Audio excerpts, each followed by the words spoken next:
Bonjour, aujourd'hui je vous propose de vous étirer.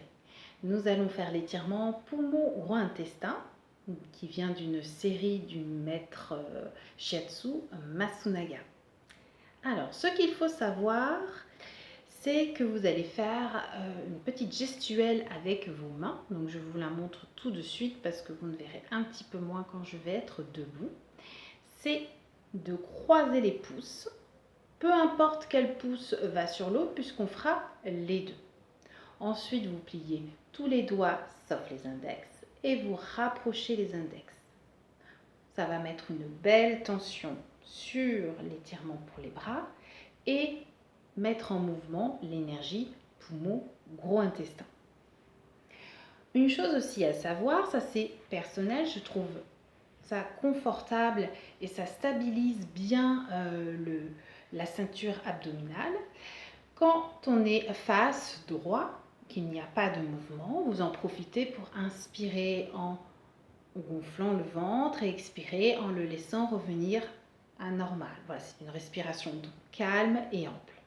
Par contre, quand vous vous penchez vers l'avant ou vers l'arrière, là vous allez serrer un petit peu plus le ventre, une inspiration plus contrôlée. Donc imaginez que vous rapprochiez le nombril de la colonne vertébrale, que ce soit à l'inspire ou à l'expire.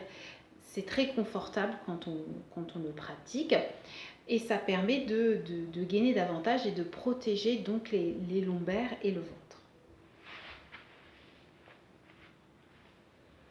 L'exercice va se faire les pieds parallèles, ouverture à hauteur du bassin. Vous devez être toujours relâché sur les genoux quand vous partez vers l'avant. C'est important. Alors, il ne faut pas plier, on n'est pas là pour toucher le sol ou autre. Il faut juste être détendu, souple. Je vais me tourner pour que vous voyez bien l'exercice.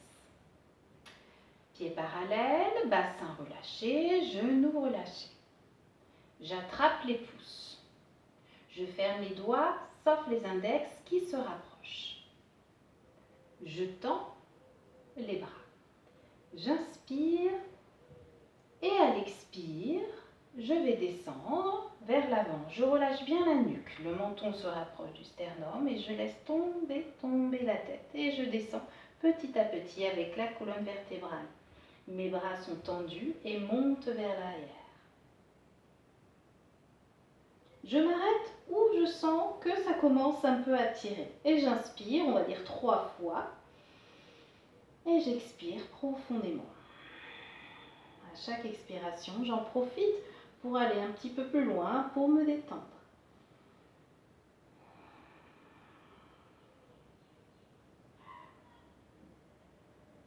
À la 3e expiration, je remonte en déroulant tranquillement.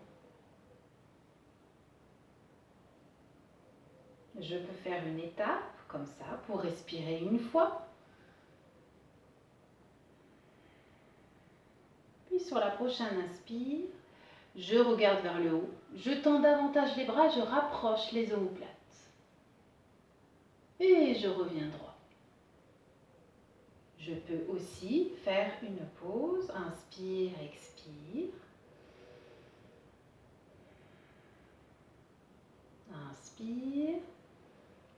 Et je repars vers l'avant.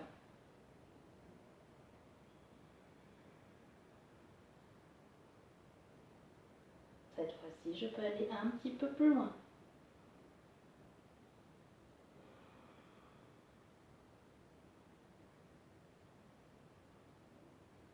Troisième expire, je remonte en déroulant.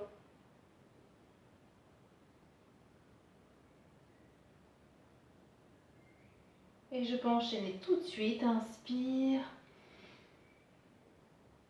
Je serre les omoplates. Expire. Je détends. Je change 2 pouces. Et je recommence le même exercice. Vous pouvez rester dans la position avec une seule respiration. avec 2, 3 respirations jusqu'à 10 respirations maximum et descendre de plus en plus. Enfin, c'est pas descendre vers le sol, hein, c'est vraiment laisser aller de plus en plus les bras. Voilà, c'est cette idée d'étirer les bras. Et quand vous êtes à l'arrière, c'est de rapprocher les omoplates et d'ouvrir la cage thoracique. Vous allez voir que ça peut même craquer entre les omoplates. On a très souvent des douleurs à cet endroit-là. Voilà, bonne pratique.